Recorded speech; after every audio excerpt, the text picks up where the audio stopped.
안녕하세요. 건강을 읽어주는 여자 비니쌤입니다. 클릭해 주셔서 감사합니다.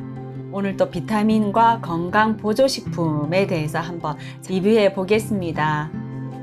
46쪽이고요. 손영기 한의사님도 이 건강 보조제와 건강 보조식품 그리고 이런 비타민제를 좀 조심해서 먹으라고 이렇게 말씀을 하시거든요. 왜 그렇게 말씀하시는지 한번 보겠습니다.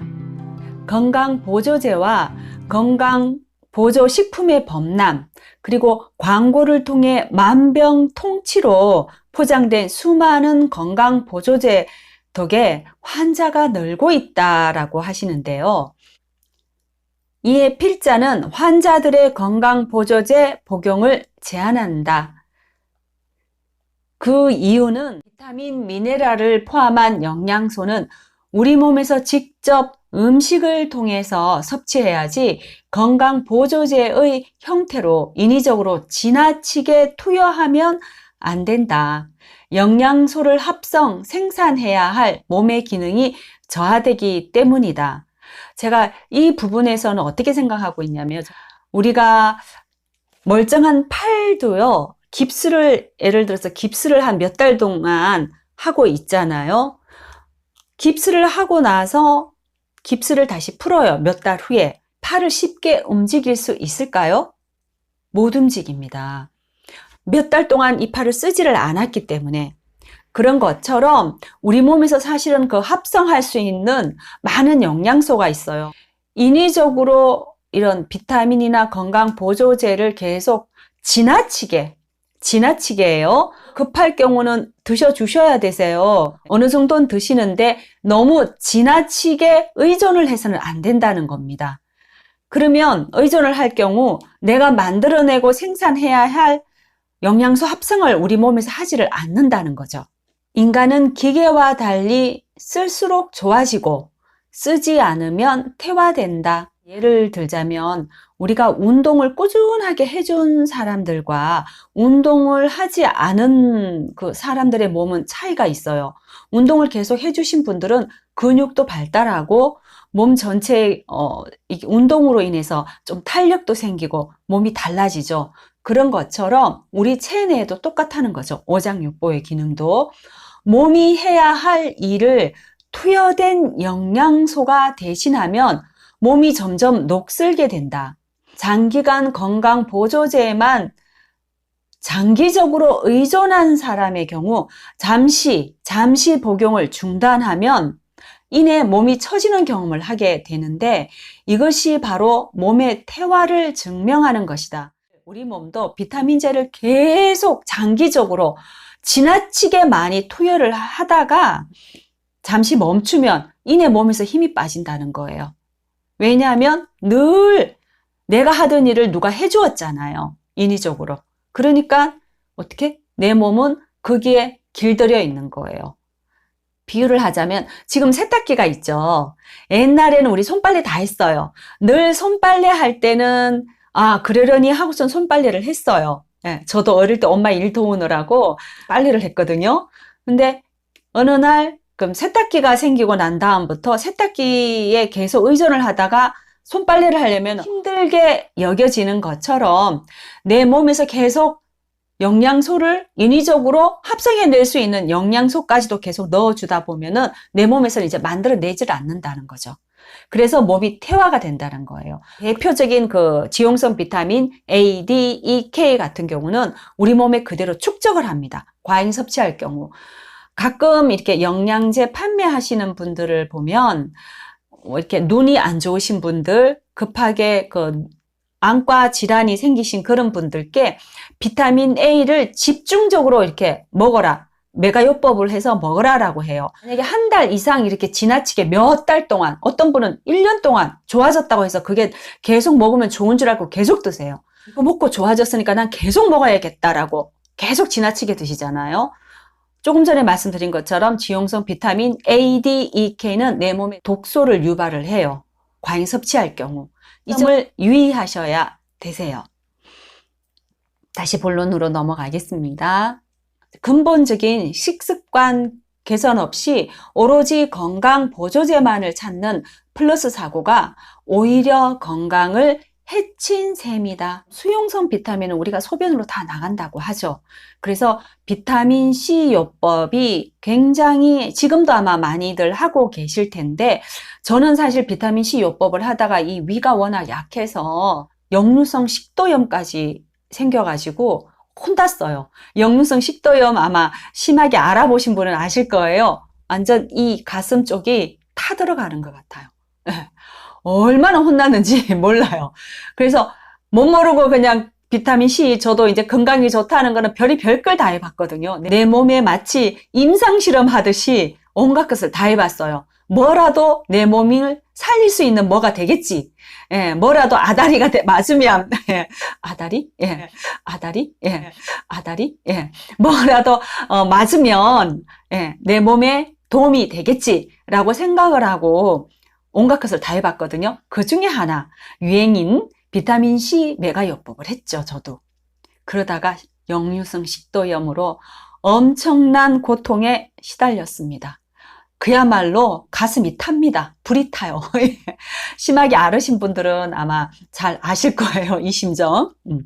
비타민제의 경우 만병통치로 여기는 사람들이 많으나 그 반대 의견도 만만치 않다. 그 반대 의견 만만치 않아요. 예. 근데 그 반대 의견을 우리가 무시하지는 않아야 된다라고 저는 생각을 합니다. 그래도 참고를 하셔야 되세요. 비타민 신봉자들은 비타민C를 과잉 섭취하더라도 모두 소변으로 배출되므로 부작용이 없다고 주장하지만, 자, 자세히 한번 들어보세요. 장기 복용하면 오히려 동맥경화를 촉진한다는 연구 결과도 있다. 이미 20여 년 전에 그 결과가 있다라는 거예요. 또 비타민C의 과잉 섭취는 혈액을 산성화시켜 심장마비까지 야기할 수 있다. 이에 일부 학자와 의료인들은 비타민을 건강 보조제가 아닌 음식으로 섭취할 것을 강조한다. 음식으로 대체한다라고 해서 우리 레몬을 사다가 좀 이렇게 슬라이스를 해서 물에 타서 이렇게 드시는 경우도 있죠. 저도 또 한때 했거든요. 안 해본 거 없다고 했잖아요, 제가. 안 해본 거 빼놓고 다 했어요. 그래서 그렇게 레몬을 또 썰어다가 이렇게 해봤는데, 직장 다니면서 하려니까 몸도 아픈데 힘들어서 제가 하다가 그만뒀거든요. 그래서 어쩔 수 없이 이렇게 간편하게 현대인들은 바쁜 생활 속에 비타민제를 먹을 수밖에 없는 듯 합니다. 가공식품 중심의 식생활을 하면서 비타민, 미네랄, 섬유질 등은 건강 보조제에 의존하는 현대인들은 이러한 사실을 직시하여 먹거리 혁명을 이루어야 할 것이다.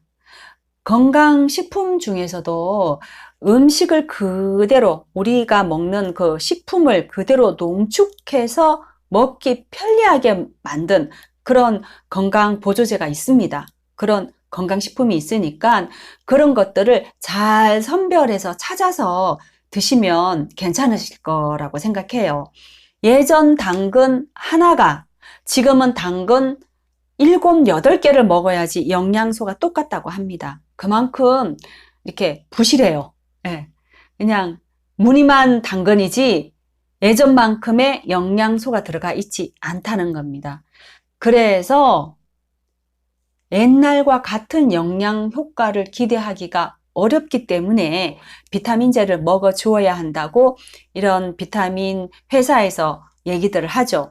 그 말도 또 무시할 수는 없는 문제예요.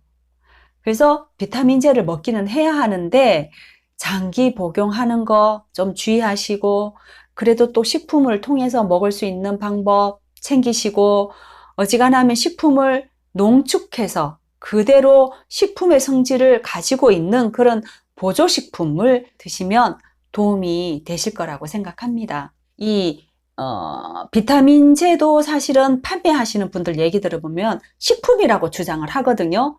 저는 제 지인들께 얘기를 해요. 딱 한 가지로 어떻게 구분을 하냐면, 우리가 식사를 빈속에 하죠. 배가 고플 때 우리가 밥을 먹잖아요. 그런데 비타민제나 일반 그 비타민 건강식품이라고 하는 그런 것들은 식후에 먹으라 그래요. 아니면 식사 중간에 그 비타민제를 먹고 다시 밥을 드세요. 저도 옛날에 비타민제를 그렇게 먹었던 기억이 나거든요. 왜냐하면 위가 너무 아프니까. 위를 자극을 하니까 그게 완전 식품화 되어 있는 것이라면 위가 그렇게 자극이 되질 않아요. 질 낮은 칼슘제를 먹은 것처럼 위벽을 막 꼭 깎아내리더라고요. 위벽을. 그래서 제가 응급실에도 실려간 적이 있거든요. 위가 너무 통증이 심하니까 자지러지게. 왜냐하면 위가 약한 사람은 조그만 자극이 오면 굉장히 힘들어요. 빈속에 먹어도 되는 그것이 식품입니다.